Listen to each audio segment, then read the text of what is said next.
So, good morning, ma'am. So, this is my report or presentation about the biopesticides entitled Effect of Dill, Anitinum graveolens, and Lantana camara as biopesticides to the control of tomato pest. So, I am the presenter today. I'm Kenya Joy Ohamusura from BSA 34.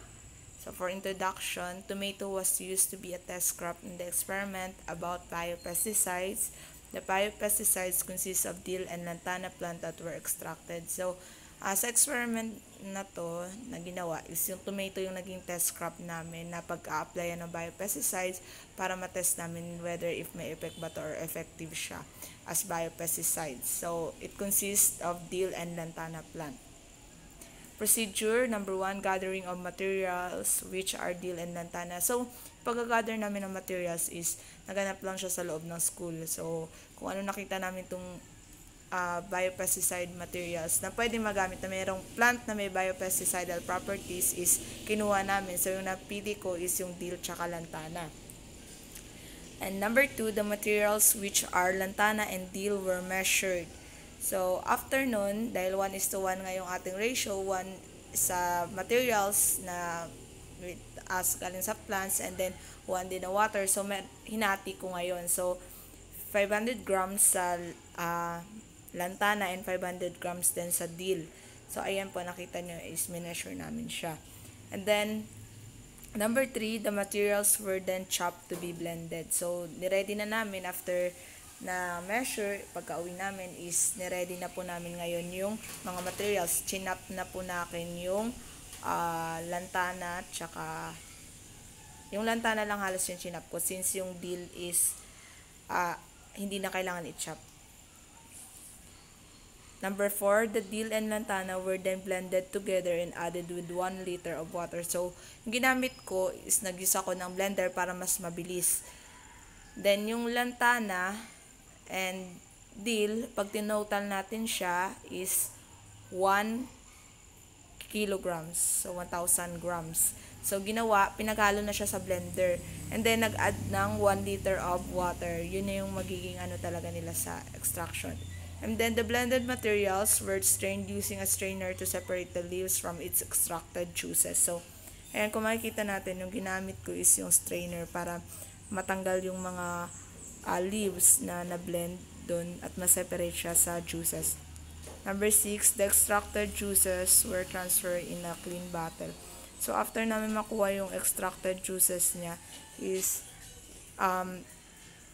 transfer na po namin to sa bottle, sa malinis na bottle. And then, sa documentation, number 1, mixing of soil media. So, dito, 1 scoop of bokashi and then 3 scoop of garden soil. Yan po yung naging media namin. And then, number 2, mixing of soil. So, hindi po yan. Mixing of soil media. Measuring, hindi po yan mixing of soil. Measuring po yung nakalagay dyan. Measuring of soil.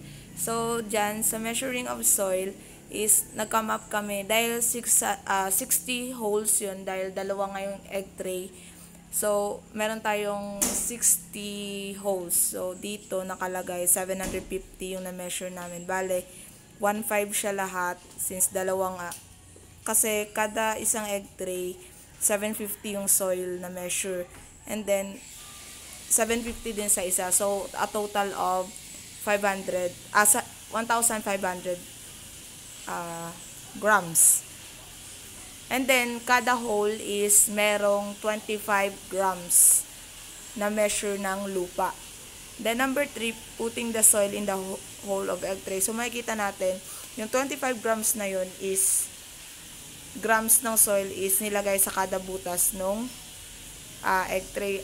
Hanggang mapuno niya yung 60. So, bali, naka-measure tayo ng 1,500 grams.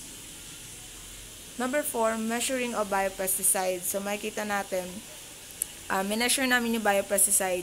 So, kada egg tray nag-come up sa 100 ml. So, bali lahat sa dalawang egg tray na yun or 60 holes, nasprayan siya ng bali 200 ml. Ayan.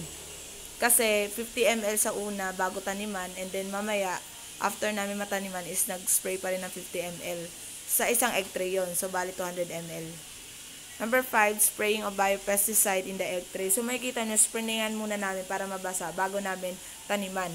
Sowing the tomato seeds. So, ayan, 1 seeds each hole po. And then, the results, the germination rate of tomato with the application of biopesticide made from dill and lantana is 34 out of 60. So, yung nabuhay lang po is 34 out of 60 na tinaniman. So, makikita nyo na wasak-wasak siya dahil sa ulan. Ayan siya. Dahil 30 naman yung passing, so, okay na siya. And then, problems encountered. The problems that was being encountered is the rain. So, ayun nga po, yung rain talaga. Since yung ginamit nga namin egg tray, papel siya, mabilis siyang masira. Since we planted in the egg tray, ayan, made from paper, it is easy to get destructed by rain. It might affect the tomato that we planted there. So, ayun ngayon ang commonly talaga na naging problema namin. Pero, umulit ka po kami. That's why in the first trial, we failed because I got 25 tomato died. On the second trial, it was distracted again by a heavy rain, but it got 34. So, nung una namin trial, umulit po kasi ako. Kasi yung unang trial is 25 lang na tomato yung nabuhay. So, hindi siya pasado doon sa half. Kasi yung half is 30. So, nung pangalawa is ginamit ko ulit egg tray. So, dahil wala nga po kami seedling tray. So, ganun po ulit yung nangyari dahil paulan-ulan ngayon. So, nasira ulit siya. Pero, luckily is 34 yung nabuhay. So, okay siya. Pasado na siya. So, yan. Thank you po. So, yun naman po yung report about the biopesticide na ginawa ko. And sa experiment na yun, ano yung naging come up niya. So,